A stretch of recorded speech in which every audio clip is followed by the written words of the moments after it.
So maybe you're in the same boat as me. You played Breath of the Wild and you absolutely loved it, but since they haven't really been promoting Tears of the Kingdom, you've kind of fallen off that hype train. But I have the solution, at least this worked for me. And it's just play Breath of the Wild again. And I know it might sound a bit too simple, but hear me out for a second. I recently started my third playthrough. I've been playing for the last month or two, and after just spending some time in Breath of the Wild, I am over the moon excited for Tears of the Kingdom. I'm doing a no fast travel run, and I just can't recommend enough doing this ahead of Tears of the Kingdom. I know Breath of the Wild is a massive game, but just spend some time in this giant world, not fast traveling around, but actually riding on your horse, walking, running every step towards your goal. That just feels amazing. So why am I doing this now? I mean, first off, Tears of the Kingdom is coming out and I wanted to refamiliarize myself with Hyrule ahead of its release because it's set in the same world. I want to be able to point out all the differences and changes they've made throughout the development of Tears of the Kingdom. At first, I just wanted to play a bit on the Great Plateau. My plan wasn't to do a full-blown playthrough and even less to have a no fast traveling rule, but I just started playing and those feelings when I first played Breath of the Wild came back to me. And the no fast traveling rule actually happened quite spontaneously. It started when the old man at the start asked you to go on top of the Sheikah Tower. He says you can fast travel there, but I was like, nah, I'll run up. I'll run up the hard way. And after doing that, I don't know, I felt some kind of reward. It just felt like I earned my way to be here, so I thought, why not just do this with the entire game?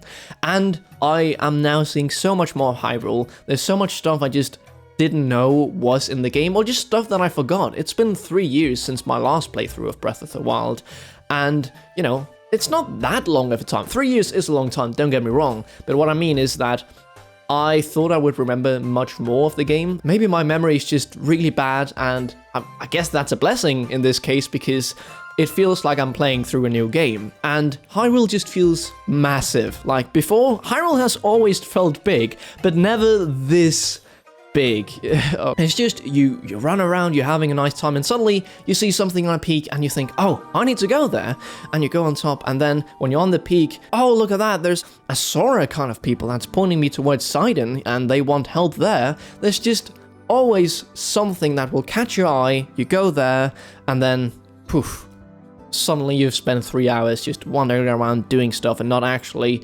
progressing through the story.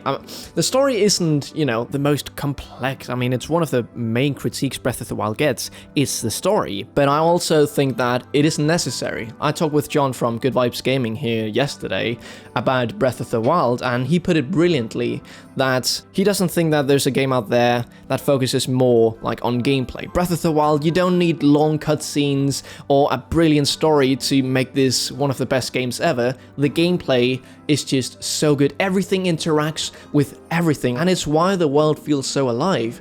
There's multiple answers to many of the puzzles in the game, or just if you want to overcome a shrine, usually there's more than one correct way to do so. Now again, they haven't shown a lot of Tears of the Kingdom, so I understand why a lot of people are a bit on the fence, thinking, I'm not sure if I should get the game, but I honestly think that they know 100% what they're doing. It's not that they don't have anything to show, it's that they want you to experience the game on your own. And if they start showing a lot of the story, a lot of the map, like what's changed, you won't have that wow feeling when you play it for the first time. I think they are holding their cards very close to their chest, and there's gonna be a lot that, you know, we would never have seen coming. I'm actually glad that they aren't showing as much as people want to, because I feel a lot of games kind of spoil what the game is about, and there's a lot of stuff that, you know, it's not only with games, it's with movies as well. Sometimes you go to the cinema and there's these trailers for movies before you actually see the movie, and they just, it's like you saw the entire movie in 3 minutes. They spoiled everything, and I wasn't quite around when Zelda Breath of the Wild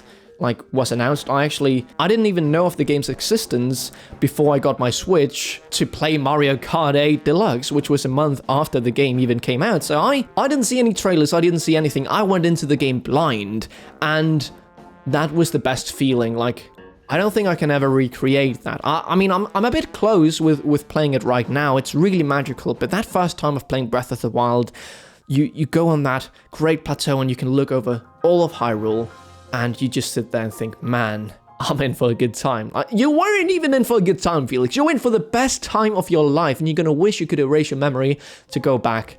I still wish I could, but playing it again after a long pause, like 3 years, it's definitely close. It's really magical, and the no fast traveling rule, I can't emphasize how much more I'm enjoying the game because of that. It might take some time to getting used to, but once you get into the mindset that fast traveling, you can't do it, it's not possible to do in the game, it just feels very natural, and I just can't recommend it enough. That's why I'm making this video, because I've been having the time of my life in Breath of the Wild here lately, and I hope that some of you will give it a try here ahead of Tears of the Kingdom, because I think not only will you have a really great time with Breath of the Wild, you'll be more familiar with Hyrule and see all the little changes they've made. It is the same world, and imagine you have this entire giant world that you've spent years building for Breath of the Wild, and now you can use it again, but you can do all sorts of stuff with it. You can have new activities to do, you can have cities that have grown in population, you know, new stuff, new characters.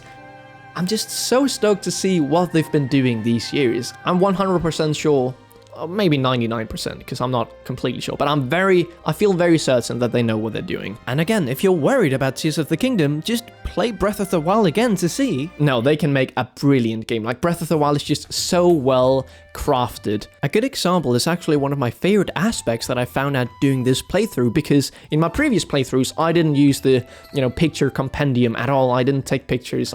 I knew it was there, but I didn't it was very overwhelming in a sense, but here I just started doing it from the start, and going back to that well-crafted aspect, when they first give you the camera, you're tasked with taking some pictures of some sunshrooms. And they say that there is some sunshrooms down in this little forest by the lab. So you go there, and not only is the sunshrooms there, there's tons of other stuff, critters, other mushrooms that you can take pictures of, and it's just...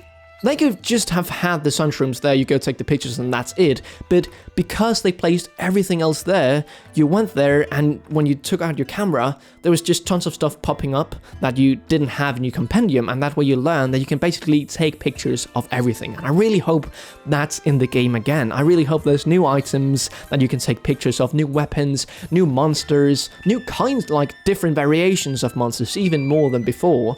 And it's actually one of the things I'm most excited for, is just going around and taking pictures. And I don't see a lot of people talking about, like, we basically have a whole other game inside of Breath of the Wild. But yeah, that's enough about me just rambling about this Pokemon Snap feature. I hope that this video inspired you to take up Breath of the Wild again, or just maybe it got you thinking and you're now more excited for Tears of the Kingdom. Either way, this is a kind of different video than I normally do. Normally I script my videos, but this was very, very loose. I didn't have any notes, not whatsoever. I just thought, I want to make a video about how you get excited for Tears of the Kingdom again, because this worked for me, and I'm sure that it will also help tons of other people out there. So yeah, stay safe, please play some Breath of the Wild ahead of Tears of the Kingdom, and I'll see you in the next one. Felix from Nintendo Life, out.